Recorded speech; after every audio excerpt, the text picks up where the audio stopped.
जय हिंद साथियों। आज मैं बात करने वाला हूँ डॉक्यूमेंट्स वेरिफिकेशन के संबंध में। आपको कौन कौन से डॉक्यूमेंट लगना है, फाइनल वेरिफिकेशन में ऐसे कौन कौन से डॉक्यूमेंट लगना है जिससे आपको लास्ट तक दिक्कत ना हो। मेडिकल, आपका फिजिकल, आपकी ज्वाइनिंग करते समय आपको ऐसे कौन कौन से डॉक्यूमेंट लगाना है जिससे आप बाहर ना हो। तो हम एक एक करके सारे डॉक्यूमेंट्स को जानते हैं, कौन कौन से डॉक्यूमेंट्स होंगे और आपको इनको किस तरह रखना है। धीरे धीरे आपके डॉक्यूमेंट बढ़ते जाएंगे। जैसे आपका रिटर्न का रिजल्ट आता है तो आपका रिटर्न का रिजल्ट लगेगा। उसके बाद आप जो है फिजिकल जानने जाते हैं तो फिजिकल टेस्ट का एडमिट कार्ड। उसके बाद जैसे ही आप मेडिकल करते हैं तो मेडिकल के लिए अलग फॉर्मेलिटीज। फिर उसके बाद आप ज्वाइनिंग करते हैं तो ज्वाइनिंग के समय आपको अनुप्रमाणन पत्र भरा जाता है। ज्वाइनिंग के समय आपको अनुप्रमाणन पत्र भराया जाता है। तो ऐसे आपके जो है डॉक्यूमेंट बढ़ते जाएंगे। सर्वप्रथम आपको रखना है फोटोग्राफ। आप 30 से 40 फोटो खिंचवा कर आप रख लें और ध्यान रखें कि आपको जो है फोटो में आप डेट भी लिखवा लें। ठीक है, तो आप 30 से 40 ऐसी फोटो बनवा कर रख लें, क्योंकि आपकी जो है एक सी ही फोटो, मतलब आपको जो फोटो बनवाएंगे आप, तो वह फोटो आपको फिजिकल में भी लगेगी, आपको जब मेडिकल लेने आएंगे उसमें भी लगेगी, और ज्वाइनिंग के समय आपको वह फोटो लगेगी। मतलब एक ही सारी फोटो एक सी ही होना चाहिए। ठीक है। तीसरा है आपका 10वीं 12वीं की मार्कशीट। मतलब आप जब भी फॉर्म भरते समय आपने जो भी मार्कशीट लगाया हो वह मार्कशीट लगेगी आपको। आपको आगे चलकर जो है ज्वाइनिंग के समय आपको 12वीं की मार्कशीट भी लगेगी, और आपको जो है आप भी जो भी क्वालिफिकेशन है आपका, मतलब आपने अगर फाइनल भी कर भी लिया है तो फाइनल की भी मार्कशीट आपको लगेगी। ठीक है। नेक्स्ट है आपका स्थायी मूल निवास प्रमाण पत्र। अगर पुराना भी हो तो भी चलेगा। ठीक है।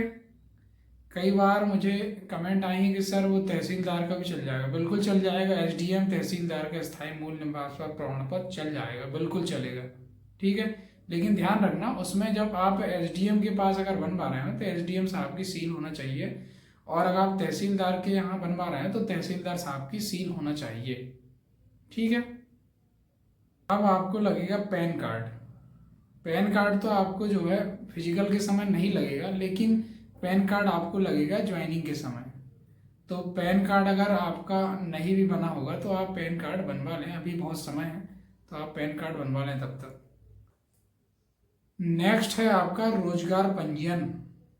रोजगार पंजीयन होना चाहिए जीवित। मतलब ये है कि अगर आपका रोजगार पंजीयन की डेट जो है एक्सपायर हो गई है तो आप नया रोजगार पंजीयन बनवा लें। ध्यान रखें कि आप जब फिजिकल देने जा रहे हैं तो आप पुराना रोजगार पंजीयन भी साथ में रख लें, और आप जो नया अपडेट करवा रहे हैं तो आप उसको भी साथ में रखें। ठीक है। नेक्स्ट है आपका जाति प्रमाण पत्र। अगर आप ST SC से बिलोंग करते हैं तो आपको जाति प्रमाण पत्र लगेगा।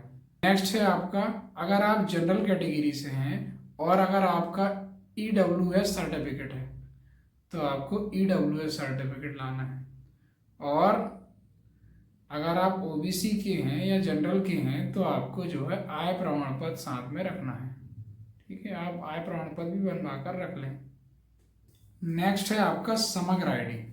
समग्र आईडी आपको अभी नहीं लगेगी, आपको जो है ज्वाइनिंग के समय आपको समग्र आईडी लगेगी, तो आपको समग्र आईडी भी ओके करके रखना है। नेक्स्ट है आपका पासबुक। मतलब आपने अगर खाता नहीं खुलवाया है बैंक पर तो आप अभी खाता खुलवा कर रख लें, क्योंकि पासबुक भी लगेगी आपकी। वो अभी ज्वाइनिंग के समय लगेगी, है ना, अभी नहीं लगेगी, ध्यान रखना। एक बात आपको ध्यान रखना है कि आपके सारे डॉक्यूमेंट्स में आपका नाम सेम होना चाहिए। मतलब आपका आधार कार्ड या आपकी जो वोटर आईडी या आपका मार्कशीट है, तो आपका नाम सेम होना चाहिए। अगर आपका नाम सेम नहीं है तो आप अभी आधार कार्ड में नाम सुधरा सकते हैं। मतलब आपका जैसा मार्कशीट में अगर नाम है तो आप वैसा पूरा नाम आधार कार्ड अपडेट करा सकते हैं। आप ध्यान रखना है आपको, आपके अगर डॉक्यूमेंट्स में अगर कोई भी छोटी मोटी अगर गलतियां हैं तो आप अभी इसको सुधरा लें, क्योंकि बाद में आपको समय नहीं मिलेगा। ठीक है। और अगर कोई भी अगर डॉक्यूमेंट्स के संबंध में आपको कोई भी डाउट हो तो आप मुझे कमेंट के माध्यम से पूछ सकते हैं। और मेरा चैनल को आप सब्सक्राइब करें, लाइक करें। ठीक है। तो थैंक यू दोस्तों।